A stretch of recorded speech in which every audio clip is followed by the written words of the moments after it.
মৰমৰ ছাত্ৰ ছাত্ৰীসকল মৰম ল'বা। আজি মই তোমালোকৰ বাবে শংকৰদেৱ শিশু নিকেতনৰ 2025-26 বৰ্ষৰ এখন নীতি শিক্ষাৰ চতুৰ্থ শ্ৰেণীৰ ছমহীয়া পৰীক্ষাৰ প্ৰশ্ন কাকত লৈ আহিছোঁ। আশা কৰোঁ এটাই মন দি চাবা আৰু শুনিবা। এতিয়া প্ৰথম প্ৰশ্নটো হৈছে তাৰ আগতে মই তোমালোকক এটা কথা কৈ লওঁ। এই প্ৰশ্ন কাকতখন 100 মাৰ্কৰ হয়, অৰ্থাৎ মুঠ নম্বৰ 100 আৰু সময় আছিল 3 ঘণ্টা। প্ৰথম প্ৰশ্নটো আছে চমু উত্তৰ লিখা। প্ৰথম প্ৰশ্নটো ভৰতৰ লগত কাৰ বিশেষ মিল আছিল? উত্তৰ হ'ব ভৰতৰ লগত শত্ৰুঘ্নৰ। ভৰতৰ লগত শব্দটো মোৰ থাকি গৈছে, শত্ৰুঘ্নৰ বিশেষ মিল আছিল। তাৰপিছত দশৰথ ৰজাৰ গুৰুৰ নাম কি আছিল? উত্তৰ হ'ব দশৰথ ৰজাৰ গুৰুৰ নাম আছিল বশিষ্ঠ। তাৰপিছত 3 নম্বৰটো দশৰথ ৰজা কাৰ ভক্ত আছিল? উত্তৰ হ'ব দশৰথ ৰজা শিৱ ভক্ত আছিল। তাৰপিছত কৈকেয়ী কোন আছিল? উত্তৰ হ'ব অযোধ্যাৰ ৰজা দশৰথৰ দ্বিতীয় পত্নী আছিল কৈকেয়ী। গংগা পাৰ হৈ ৰামে কোন মুনিৰ আশ্ৰমলৈ গৈছিল? উত্তৰ হ'ব গংগা নদী পাৰ হৈ ৰামে ভৰদ্বাজ মুনিৰ আশ্ৰমলৈ গৈছিল। তাৰপিছত প্ৰথম শবৰী কোন আছিল? উত্তৰ হ'ব শবৰী এগৰাকী ভিল জনজাতিৰ তিৰোতা আছিল। তেওঁ জাতিত ক্ষুদ্ৰ আছিল। শবৰী অতি সৰল স্বভাৱৰ আছিল। তাৰপিছত খালী ঠাই পূৰণ কৰা কটো প্ৰথমতে ডেছডাল দিছে, তাৰপিছত যজ্ঞ পূৰ্ণ হ'ল। এই ডেছডালত কি হ'ব? বিশ্বামিত্ৰৰ যজ্ঞ পূৰ্ণ হ'ল। তাৰপিছত বৰযাত্ৰীৰ লগত ৰজা অযোধ্যা পালেহি। ৰজা কোন? দশৰথ। তাৰপিছত ভৰতে বাটতে দেশৰ পৰা ককায়েক ৰামৰ বাতৰি পালে। ভৰতে বাটতে দূতৰ পৰা ককায়েক ৰামৰ বাতৰি পালে। পঞ্চৱতী দেশ নৈ পাৰত অৱস্থিত। পঞ্চৱতী কি আছিলে? এখন বন, নহয় জানো? এখন বন য'ত ৰামহঁতে পৰ্ণকুটীৰ সাজি আছিল। সেই পঞ্চৱতী বনখন ক'ত আছিল? গোদাবৰী নৈৰ পাৰত। গোদাবৰী নৈৰ পাৰত পঞ্চৱতী বন আছিল, গতিকে এইটো গোদাবৰী হ'ব। তাৰপিছত আছিলে মাৰিচ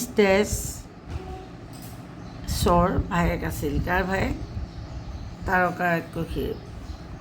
তাৰকাটো দন্তীয়া দ হ'ব দেই, বানানটো এনেকৈ হ'ব তাৰকা এনেকৈ হ'ব। মই লিখোঁতে অলপ অস্পষ্ট হ'ল। তাৰপিছত আহিলে দুটা যুগৰ নাম লিখা। এইটো 3 নম্বৰ প্ৰশ্নটো 2কে 6টা প্ৰশ্ন আছে, সৰ্বমুঠ 12 নম্বৰ আছে। দুটা যুগৰ নাম লিখা, সত্য যুগ আৰু ত্ৰেতা যুগ। তোমালোকে জানা নহয়, সত্য দ্বাপৰ কলি ত্ৰেতা। সত্য দ্বাপৰ ত্ৰেতা আৰু কলি, এই 4টা। তাৰ ভিতৰত যিকোনো দুটা মই সত্য যুগ আৰু ত্ৰেতা যুগ লিখি দিছোঁ। তাৰপিছত ৰাৱণক কিয় দশানন বোলা হৈছিল? ৰাৱণৰ মুখ 10খন আছিল, সেয়ে তেওঁক দশানন বোলা হৈছিল। আনন মানে মুখ আৰু দশ মানে 10। তাৰপিছত হৰধনু কিয় ভাঙি গ'ল?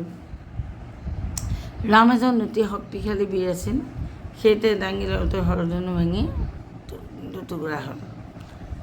তাৰপিছত বৈষ্ণৱ ধনুখন কোনে কিয় গুণ জুৰিবলৈ দিছিল? বৈষ্ণৱ ধনুখন পৰশুৰামে ৰামক গুণ লগাবলৈ দিছিল। ইয়াৰ দ্বাৰা তেওঁ ৰামৰ বীৰত্ব পৰীক্ষা ল'ব খুজিছিল। তাৰপিছত আহিলে ৰাম, লক্ষ্মণ আৰু সীতাই কিয় গছৰ বাকলি পিন্ধিছিল? উত্তৰ হ'ব ৰাম, লক্ষ্মণ আৰু সীতা 14 বছৰ বনবাসলৈ পঠোৱা হৈছিল। বনত অতি সাধাৰণ জীৱন যাপন কৰিছিল তেওঁলোকে, সেয়ে তেওঁলোকে গছৰ বাকলি পিন্ধিছিল। তাৰপিছত প্ৰথম জটায়ু বাগৰি পৰাৰ পিছত সীতাই কিদৰে বিলাপ কৰিছিল? উত্তৰ হ'ব জটাই বাগৰি পৰাৰ পিছত সীতাই হাঁহ স্বামী হাঁহ নাথ বুলি বিলাপ কৰিছিল। তাৰপিছত 4 নম্বৰ প্ৰশ্নটো চাওক। 4টা বা 5টা বাক্যত দুজনৰ বিষয়ে লিখিব লাগে। যিকোনো সুপৰ্ণখা, বিশ্বামিত্ৰ আৰু ভৰত, ইয়াৰ ভিতৰত আমি দুজন চুজ কৰিব লাগে। দুজনৰ ভিতৰত মই প্ৰথমতে সুপৰ্ণখাৰ বিষয়ে লিখিম। সুপৰ্ণখা লংকাৰ ৰজা ৰাৱণৰ ভনীয়েক আছিল।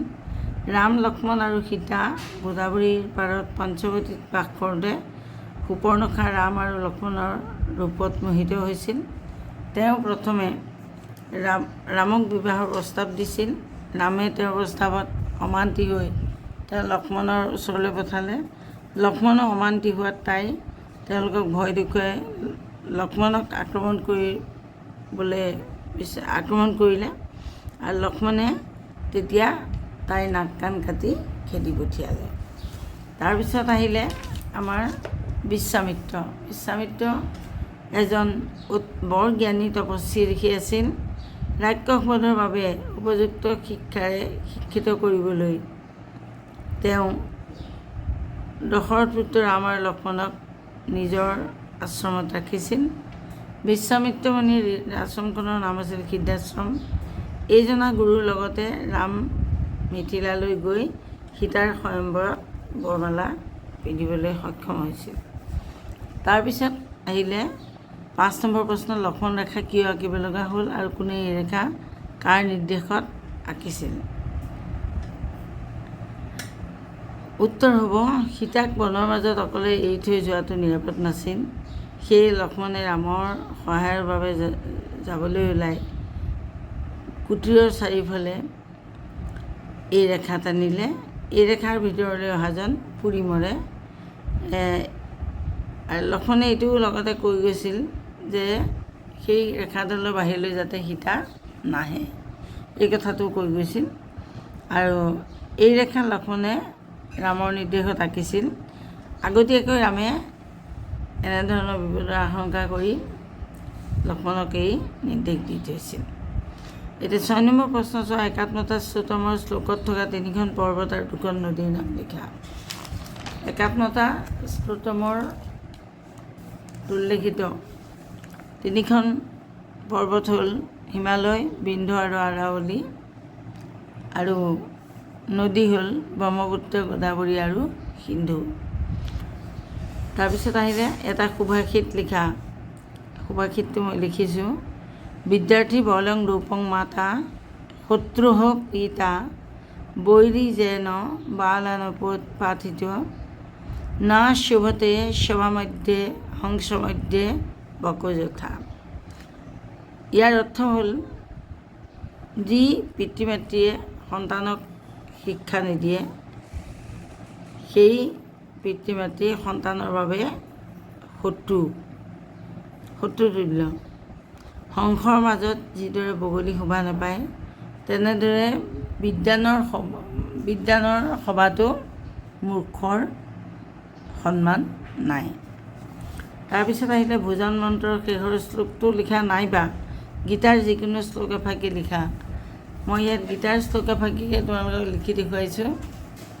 কৰ্মণ্যেৱাধিকাৰস্তে মা ফলেষু কদাচন মা কৰ্মফল হেতুৰ্ভে মাৰ্তে সঙ্গো হস্ত কৰ্মণি। অৰ্থাৎ কামৰ ওপৰত আমাৰ অধিকাৰ আছে, কিন্তু কৰ্মফলৰ ওপৰত আমাৰ অধিকাৰ নাই।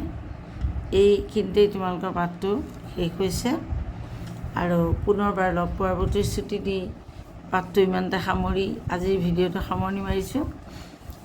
তোমালোকে পাঠটো ভাল লাগিলে লাইক আৰু শ্বেয়াৰ কৰিবলৈ নাপাহৰিবা আৰু মোৰ চেনেলটোৰ পাঠসমূহ পাই থাকিবলৈ তোমালোকে চেনেলটো যিসকলে এতিয়াও ছাবস্ক্ৰাইব কৰা নাই ছাবস্ক্ৰাইব কৰি ল'বা বুলি আশা কৰিছোঁ। কাৰণ তোমালোকৰ পৰীক্ষাৰ সময়, বোৰ্ড পৰীক্ষা শেষ হোৱাৰ পিছত আকৌ গৰম বন্ধৰ পিছত তোমালোকৰ আকৌ ছমহীয়া পৰীক্ষা হ'ব। গতিকে তোমালোকৰ সম্পূৰ্ণ বছৰৰ পাঠৰ দায়িত্ব লৈছোঁ মই। সেয়ে তোমালোকে এই পাঠসমূহ পাবৰ বাবে মোৰ লগত ছাবস্ক্ৰাইব কৰি থাকিবা, ছাবস্ক্ৰাইব কৰি ল'বা আৰু মোৰ পাঠসমূহ চাই থাকিবা বুলি আশা কৰিলোঁ। ধন্যবাদ।